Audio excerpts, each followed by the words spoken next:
The lore teaches spiritual activity in the second air region. Here, at the very beginning, the following question may arise. Is the spiritual being of this second region good or evil? And is it ascending or descending? By specially particular considerations of the spiritual being within the second region, this question may be answered clearly and sufficiently, and all will easily be able to discover what aspects thereof are either good or bad, as well as what direction it is heading in.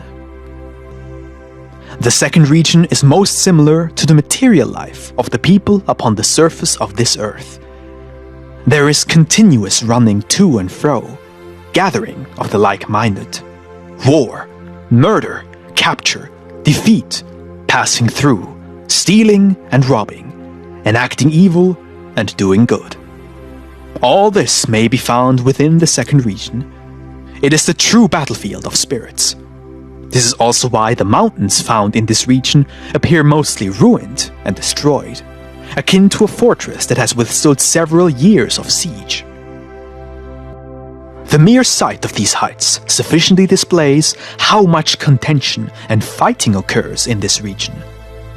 However, in like manner, a freedom like nowhere else reigns here as well, and that is because this is the very place where the spirits are prepared for either heaven or for hell. For every deceased soul and spirit instantly arrives in this region after death, where it lives on just as it did on earth. There, all enjoy complete freedom and naturally seek out their own kind. Thereafter, gatherings take place, and where several come together in association, plans are soon made as to how one or the other thing could be achieved, usually by force or trickery.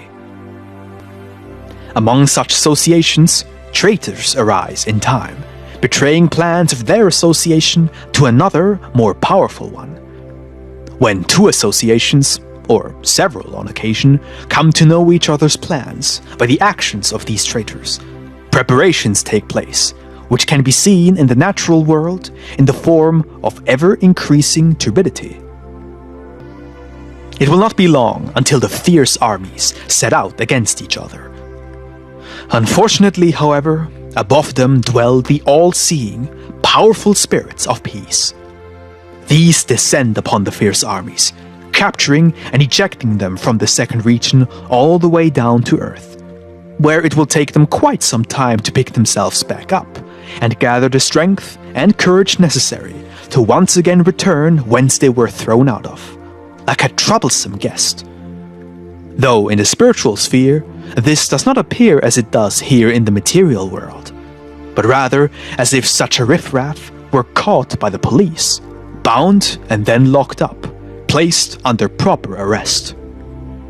This arrest is the matter itself, within which they are captured once more, and police are the spirits of peace from the third region. Should the spirits humble themselves after having faced such a fierce rebuke, and should they, by such humiliation, be brought into a state wherein they are able and willing to pronounce my name, to seek help, rescue and salvation therein, then such spirits will instantly and affectionately be welcomed by the spirits of peace. Right away they will be guided into the third region, and once there, will be accommodated, though admittedly at the very bottom for the time being. From then on, they will live in continuous union with the pure spirits, ascending ever higher, according to the degree of love they possess for me and my order. This act may be seen from the natural world as well, in the form of a not so uncommon phenomenon where the clouds disappear from the sky. The contrary may occur as well. When wicked affiliations are brewing, clouds suddenly begin to form in the sky, particularly around the peaks of tall mountains, where previously nothing but the purest air could be seen. This phenomenon is brought about by the ever-increasing passion of such spirits, whereby they materialize themselves precisely according to the degree of these wicked passions rising within them, increasingly condensed and compressed. For all of matter, is most distant from me, being in itself nothing but an imprint of the most perverse passion.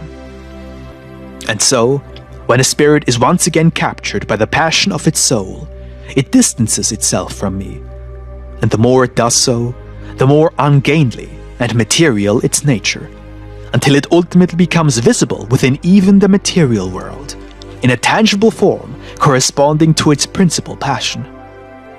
Soon thereafter it is ejected, too heavy for even this second region, like a captive and coarse material body. The weight thereof may be likened to the will of the spirits of peace, which may be likened to mine as well, for my will is the very weight of all bodies. Such spirits commonly remain utterly material, preferring to inhabit heaps of rubbish, the filthiest animals and most hideous plants, out of their own wicked volition, refusing to humble themselves. At all times this fact is testified to by many examples, and proper management must be exercised here, so that, in its wickedness, this ejected rubbish does not cling to noble fruits and animals. For if this were to happen, both fruit and animal would be doomed. The previous year's Great Famine, 1846, originates from the same source. If, on occasion, grain and wheat fields suddenly grow gangrenous, this too is a fruit of these wicked spirits taking possession, manifesting this phenomenon in the material world. Neither is it all too uncommon for these fiends to latch themselves onto all manner of animals. Soon a certain plague emerges among them, and not even the fish in the water are spared from these spirits' influence. And thus even the bubonic plague itself, as well as other epidemic diseases emerging among the peoples, are usually a consequence of such evil spirits taking possession of the human body, and by this process they destroy it in one way or another, followed naturally by death. That is, unless specific means are applied in my name, to which these fiends must inevitably yield.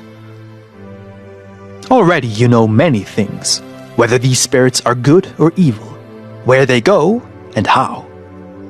However, for you to clearly understand how such spirits, even with their intelligence, allow themselves to be banished into apparently dead matter, and how they take demonic possession of it, we will make more particular observations shortly.